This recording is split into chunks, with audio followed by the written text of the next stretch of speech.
Hi friends, నమస్తే అందరికి. ICC championship trophy 2025 లో మళ్ళీ స్టార్ట్ అవబోతుంది. లాస్ట్ ఎప్పుడు స్టార్ట్ అయిందంటే 2017 లో ఐసీసీ ఛాంపియన్షిప్ ట్రోఫీ జరిగితే ఇప్పుడు మళ్ళీ 2025 లో జరుగుతుంది. ఆల్మోస్ట్ 8 ఇయర్స్ తర్వాత అయితే ఈ ఛాంపియన్షిప్ అనేది జరుగుతుంది భయ్య.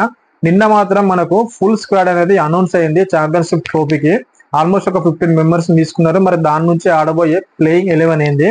అండ్ లాస్ట్ ఐసీసీ ఛాంపియన్షిప్ ట్రోఫీలో మరి ఎవరు విన్ అయ్యారు, లాస్ట్ ఎవరెవరికి జరిగింది అండ్ దాని గురించి కూడా మనం తెలుసుకుందాం.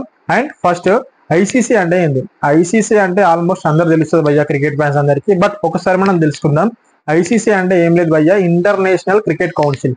ఐసీసీ అంటే ఇంటర్నేషనల్ క్రికెట్ కౌన్సిల్. ఇది ఈవెంట్స్ అనేది రన్ చేస్తూ ఉంటది. ఎలాంటి ఈవెంట్స్ అంటే లైక్ T20 వరల్డ్ కప్ కానీ, వన్డే వరల్డ్ కప్ కానీ, WTC అంటే వరల్డ్ టెస్ట్ ఛాంపియన్షిప్, ఇలాంటి ఈవెంట్స్ అయితే రన్ చేస్తుంది భయ్య ఐసీసీ. ఫస్ట్ మనకు ఐసీసీలో ఏ ప్లేయర్స్ ని తీసుకుంది అని అంటే దాని గురించి ఒకసారి మనం మాట్లాడుకుందాం. ఏ ప్లేయర్స్ ని తీసుకున్నది అని చెప్పేసి అంటే ఫస్ట్ మనం బ్యాటర్ కనుక చూసుకుంటే Rohit Sharma and Virat Kohli, Shubman Gill, Yashasvi Jaiswal and KL Rahul, Rishabh Pant, Shreyas Iyer, ఈ 7 మెంబర్స్ అయితే మనకు బ్యాటింగ్ నుంచి భయ్య. దానిలో మనకు వికెట్ కీపర్లుగా చేసేది రిషబ్ పంత్ అండ్ కేఎల్ రాహుల్. వీళ్ళిద్దరిలో ఎవరైనా ఒకరు వికెట్ కీపింగ్ అయితే చేస్తారు ఖచ్చితంగా. మనకి ఇక్కడ కెప్టెన్ ఓవర్ అంటే Rohit Sharma captain, voice captain గా వచ్చేసి శుభ్మన్ గిల్ ని తీసుకున్నారు భయ్య వాయిస్ కెప్టెన్ గా. మరి హార్దిక్ పాండ్యా ఉన్నాడు కదా భయ్య మరి స్క్వాడ్ లో. మరి శుభ్మన్ గిల్ ఎందుకు తీసుకున్నారు అంటే మనం లాస్ట్ లో మాట్లాడడం ఈ విషయం గురించి. ఒకసారి ఈ విషయాన్ని అయితే అట్నే గుర్తుపెట్టుకుని ఉండండి లాస్ట్ వరకు. ఫస్ట్ అయితే బ్యాటింగ్ వచ్చేసి 7 మెంబర్స్ వీళ్ళు భయ్య. అండ్ ఆల్రౌండర్ కనుక చూసుకుంటే హార్దిక్ పాండ్యా, అక్షర్ పటేల్, వాషింగ్టన్ సుందర్ అండ్ రవీంద్ర జడేజా, ఈ నలుగురు అయితే మనకు ఆల్రౌండర్. అండ్ ఆల్మోస్ట్ ఎంత అయిపోయారు? బ్యాటర్లు 7, ఆల్రౌండర్లు 4 అంటే 11 మెంబర్స్ అయిపోయారు. అండ్ రిమైనింగ్ ఎంత? ఇంకా 4 మెంబర్స్. ఆ 4 మెంబర్స్ లో కుల్దీప్ యాదవ్ స్పిన్నర్ ని తీసుకున్నారు.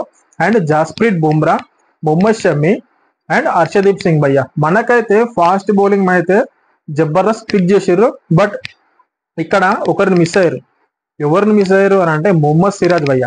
ఈ మొహమ్మద్ సిరాజ్ అండ్ నితీష్ కుమార్ రెడ్డి అండ్ తిలక్ వర్మ, ఈ తెలుగుల గురించి ఖచ్చితంగా నేను లాస్ట్ లో మాట్లాడతా. అప్పటి వరకు అయితే వీడియో స్కిప్ చేయకుండా చూడండి, మీకు అప్పుడే వీడియో అయితే మజా వస్తుంది ఖచ్చితంగా. ఏదో కొంచెం ఇన్ఫర్మేషన్ అయితే తెలుసుకుంటారని చెప్పేసి అనుకుంటున్నా భయ్య, అంతే.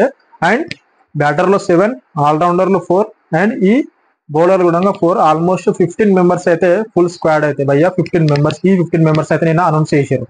మరి వీళ్ళ నుంచి మనకు ప్లేయింగ్ 11 ఎవరు ఆడతారో దాని గురించి మాట్లాడదాం. ఫస్ట్ ఆఫ్ ఆల్ అయితే వాయిస్ కెప్టెన్ శుభ్మన్ గిల్ తీసుకున్నారు. హార్దిక్ పాండ్యాకి అయితే నిజంగా బిగ్ షాక్ భయ్య. ఎందుకు తీసుకున్న రీజన్ అంటే ఒకటి, హార్దిక్ పాండ్యా మంచిగా ఆడా భయ్య శుభ్మన్ గిల్ కంటే. ఇంకా హార్దిక్ పాండ్యా బౌలింగ్ మంచి చేస్తాడు, బ్యాటింగ్ మంచి చేస్తాడు, డెప్త్ లో వచ్చి జబర్దస్త్ 6లు కొట్టి మ్యాచ్లు కూడా విన్ చేసిన సిచ్యువేషన్ కూడా ఉన్నాయి హార్దిక్ పాండ్యా. మరి ఎందుకు తీసుకున్నా అంటే ఒక రీజన్ భయ్య, హార్దిక్ పాండ్యాకి వాయిస్ కెప్టెన్ ఇవ్వకపోవడం ఒకటే ఒక రీజన్. అదేంటంటే చాలా ఈజీగా ఇంజూర్ అయిపోతున్నాడు. వస్తున్నాడు, 2-3 మ్యాచ్లు ఆడుతున్నాడు, మళ్ళీ ఇంజూర్ అవుతున్నాడు, మళ్ళీ వెళ్ళిపోతున్నాడు, మళ్ళీ ఇంజూర్ అవుతున్నాడు, మళ్ళీ వెళ్ళిపోతున్నాడు. ఇదే ఒక రీజన్ వల్ల హార్దిక్ పాండ్యాకి అయితే వాయిస్ కెప్టెన్ గా ఇవ్వడం అనేది కొంచెం ఆలోచించి మాత్రం ఈసారి మాత్రం శుభ్మన్ గిల్ కి అయితే వాయిస్ కెప్టెన్ ఇచ్చిరు భయ్య. నిజంగా ఇది హార్దిక్ పాండ్యాకి అయితే బిగ్ షాక్ అయ్యాది కంపల్సరీ. కానీ ఏం పర్లేదు, కంపల్సరీ తన ఫిట్నెస్ పైన ఫోకస్ చేసి మళ్ళీ మంచిగా ఫిట్ అయ్యి మళ్ళీ వచ్చి ఖచ్చితంగా ఈసారి వాయిస్ కెప్టెన్ కాదు డైరెక్ట్ గా కెప్టెన్ కూడా చేసేస్తారు హార్దిక్ పాండ్యాని. అలాంటి సత్తా ఉన్న ప్లేయర్ హార్దిక్ పాండ్యా, ఏం పర్లేదు. బట్ ఈ సీజన్ అంటే ఈ ఐసీసీ ఛాంపియన్షిప్ ట్రోఫీకి అయితే Rohit Sharma captain and vice captain వచ్చేసి శుభ్మన్ గిల్ భయ్య. And next Tilak Varma, Nitish Kumar Reddy and Mohammed Siraj. Nitish Kumar Reddy మొన్ననే బీజీటీలో నెంబర్ 8 బ్యాట్స్మెన్ గా వచ్చి సెంచరీ చేసిండు. అంటే టాప్ ప్లేయర్స్, టాప్ బ్యాట్స్మెన్స్ ఆడని సిచ్యువేషన్ లో కూడా 8th నెంబర్ లో వచ్చి సెంచరీ చేసిండు. అంటే ఏపీ మన తెలంగాణ అంటే మన తెలుగు స్టేట్స్ నుంచి అక్కడ వెళ్ళి 8th నెంబర్ బ్యాట్స్మెన్ గా వచ్చి సెంచరీ చేసినా కానీ ఛాన్స్ రాలేదంటే నిజంగా తెలుగు ఫ్యాన్స్ అందరికీ అయితే నిజంగా డిసప్పాయింట్మెంట్ అయ్యా. వెరీ బ్యాడ్ న్యూస్ అది మాత్రం. ఎందుకనంటే మన నుంచి ఒక్కరుడంగా లేరు. తిలక్ వర్మ లేడు, నితీష్ కుమార్ రెడ్డి లేడు అండ్ డిఎస్పి మొహమ్మద్ సిరాజ్ కూడా లేడు ఈ స్క్వాడ్ లో. అయితే నిజంగా మనకైతే నిజంగా వెరీ డిసప్పాయింట్మెంట్. కానీ మనకు ఎండ్ ఆఫ్ ది డే మనకు కావాల్సింది ఏంది? ఇండియా మ్యాచ్లు విన్ కావాలి. ఎండ్ ఆఫ్ ది డే మనకు ఇండియా మ్యాచ్లు విన్ కావాలి. ఎవ్వరు ఆడింది కాదు భయ్య, ఇండియా అయితే ఖచ్చితంగా మ్యాచ్ అయితే విన్ కావాలి. దాని గురించి కొంచెం కాన్సన్ట్రేషన్ చేసి ఈ స్క్వాడ్ అయితే వాళ్ళు అనౌన్స్ చేసిరు అని చెప్పేసి అనుకోవచ్చు మనం. అండ్ నెక్స్ట్ లాస్ట్ లో 2017 లో మనకు ఐసీసీ ఛాంపియన్స్ ట్రోఫీ అయితే జరిగింది. దాంట్లో మనకు ఎవరు విన్ అయ్యారు, లాస్ట్ ఫైనల్ మ్యాచ్ ఎవరెవరి మధ్య అంటే ఇండియా వర్సెస్ పాకిస్తాన్ భయ్య. ఇండియా వర్సెస్ పాకిస్తాన్ లో ఇండియాని ఓడగొట్టి పాకిస్తాన్ అయితే ఆ మ్యాచ్ విన్ అయ్యి ఛాంపియన్స్ గా నిలిచారు 2017 లో. ఆల్మోస్ట్ 8 years తర్వాత మళ్ళీ ఇప్పుడు మనకు ఛాంపియన్షిప్ ట్రోఫీ అయితే 2025 లో జరుగుతుంది. ఖచ్చితంగా మనకి ఇది ఒక పోటీ కాదు. India versus Pakistan match February 19 కి ఉంది. February 19 నుంచి మ్యాచ్లు అయితే స్టార్ట్ అవుతున్నాయి భయ్య. India versus Pakistan match February 23 కు ఉంది. February 19 కాదు, February 23 కు ఉంది ఇండియా వర్సెస్ పాకిస్తాన్ మ్యాచ్ అయితే. ఖచ్చితంగా ఆ రోజు మాత్రం 149 CR అంటే ఇంతమంది జనాభా ఉన్న ఇండియా ఖచ్చితంగా ఆ రోజు కోసం వెయిటింగ్ చేస్తా ఉన్నది. ఖచ్చితంగా మనం ఆ రోజు మన రివెంజ్ మాత్రం తీర్చుకోవాలి పాకిస్తాన్ పైన. లాస్ట్ టైం మనకు 2017 లో ఇండియా వర్సెస్ పాకిస్తాన్ మ్యాచ్ లో ఇండియా ఆల్మోస్ట్ ఒక 180 runs తోటి ఓడిపోయింది భయ్య. ఫైనల్ మ్యాచ్ లో 180 runs తో ఓడిపోయింది. పాకిస్తాన్ 338 runs వేసే మనల్లో 158 runs వేసి ఆల్అౌట్ అయిపోయారు. అప్పుడు కెప్టెన్ వచ్చేసి విరాట్ కోహ్లీ ఉన్నాడు. రోహిత్ శర్మ ఆ మ్యాచ్ లో డక్అౌట్ అయిపోయాడు. మిగతా వాళ్ళు కూడా ఎవరంతా స్కోర్ చేయలేదు కాబట్టి 158 runs కే వాళ్ళైతే ఓడిపోయారు. అండ్ నెక్స్ట్ భయ్య, నెక్స్ట్ వచ్చేసి ఈసారి మాత్రం ఖచ్చితంగా Feb 23 కి అయితే ఖచ్చితంగా మనము ఇండియా అయితే మంచి కంబ్యాక్ ఇచ్చి ఖచ్చితంగా అంతకంటే ఎక్కువ భారీ స్కోర్ తో అయితే మనం విన్ అవ్వాలని చెప్పేసి నేను అనుకుంటున్నా. అండ్ లాస్ట్ లో చెప్తా అని చెప్పినా కదా, ఫుల్ స్క్వాడ్ నుంచి ప్లేయింగ్ 11 ఎవరు ఆడతారు అని చెప్పేసి. కొన్నిసార్లు పిచ్ తగ్గట్టు ఇప్పుడు స్పిన్నింగ్ మంచిగా ఉంది అనుకో, దానిలో స్పిన్ బౌలర్స్ ని ఎక్కువ తీసుకుంటారు. ఒకవేళ సీమర్స్ కి మంచిగా ఉంది అనుకో, ఫాస్ట్ బౌలర్స్ ని ఎక్కువ తీసుకుంటారు.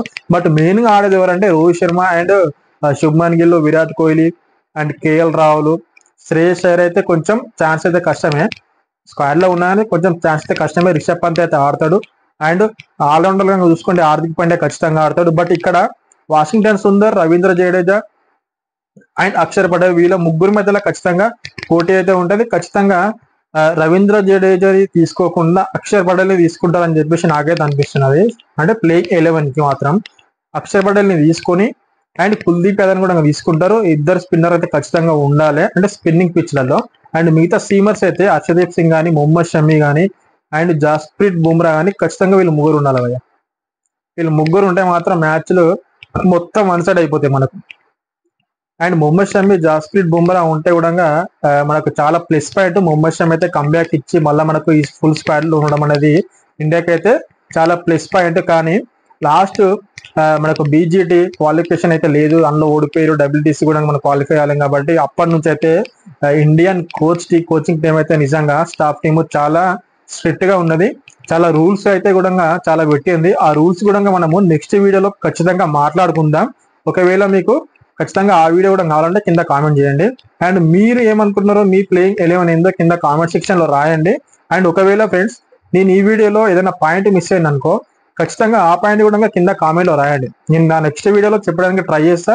ట్రై కాదు, ఖచ్చితంగా నా నెక్స్ట్ వీడియోలో చెప్తా ఏదైనా పాయింట్ మిస్ అయితే. అండ్ ఈ వీడియో కనుక మీకు నచ్చినట్టయితే లైక్ చేయండి, కామెంట్ చేయండి, షేర్ చేయండి. కొత్త వాళ్ళు ఎవరైనా చూసుకుంటే మాత్రం సబ్స్క్రైబ్ చేసుకోండి భయ్యా. అండ్ ఈసారి IPL మాత్రం అస్సలు తగ్గేదే లేదు. ఒకవేళ IPL ప్రివ్యూస్ కానీ రివ్యూస్ కానీ మీకు ఒకవేళ కావాలి అనుకుంటే మాత్రం ఖచ్చితంగా నా ఛానల్ ని సబ్స్క్రైబ్ చేసుకోండి. బెల్ ఐకాన్ ని క్లిక్ చేసి పెట్టుకోండి.